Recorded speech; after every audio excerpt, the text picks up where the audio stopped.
اگر انسان کو تکبر کے بارے میں اللہ کی ناراضگی اور سزا کا علم ہو جائے تو بندہ صرف فقیروں اور غریبوں سے ملے اور مٹی پر بیٹھا کرے۔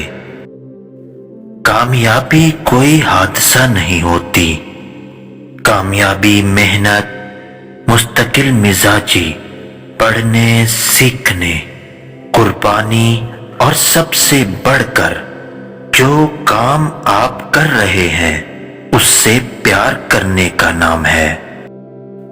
ذہانت ایسا نادر پودا ہے جو محنت کے بغیر نہیں اگتا۔ مشاہدے سے آپ بہت کچھ جان تو سکتے ہیں لیکن سیکھتے ہمیشہ تجربے سے ہیں۔ سچائی ایسی دوا ہے کہ جس کی لذت تو کڑوی ہے مگر تاثیر شہد سے زیادہ میٹھی ہے۔ پورے دن کی کارکردگی کو اس طرح مت دیکھو کہ تم نے کیا پایا ہے، بلکہ یہ سوچو کہ آج تم نے کیا بویا ہے۔ ناکامی کی سب سے بڑی وجہ اکثر یہ ہوتی ہے کہ انسان فوراً کامیابی چاہتا ہے۔ دل میں اگر محبت نہیں تو انسان ایک اجڑا ہوا باغ ہے۔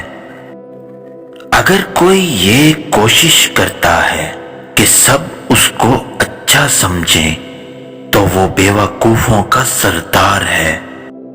جیسا سوچو گے ویسا ہی بنو گے، کیونکہ تمہاری سوچ ہی تمہاری تقدیر ہے۔ انسان کے علم اور عزت و کامیابی کا راز یہ ہے کہ انسان اپنی جہالت کو سمجھ لے۔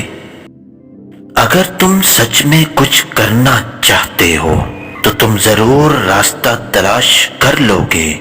اگر تم کچھ نہیں کرنا چاہتے تو بہانہ ضرور تلاش کر لو گے۔ میں آپ کو کامیابی کا طریقہ تو نہیں بتا سکتا لیکن ناکامی کا ایک طریقہ بتا دیتا ہوں کہ سب کو خوش کرنے کی کوشش کیا کریں۔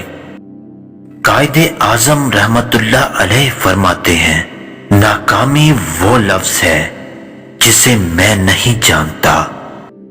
جو کنجی استعمال میں رہتی ہے وہ صاف اور چمکتی رہتی ہے۔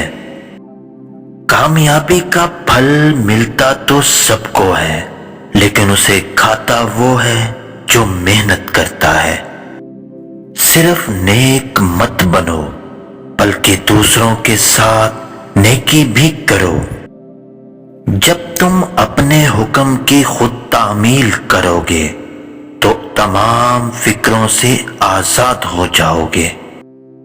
جو انسان سچا ارادہ کر سکتا ہے تو اس کے لیے کچھ بھی ناممکن نہیں۔ کسی چیز کو اگر تم سنوار نہیں سکتے تو تمہارے لیے ضروری ہے کہ اسے بگاڑو بھی نہیں۔ جب بچہ بیمار ہو تو ماں کو دعا کا سلیقہ ضرور آ جاتا ہے۔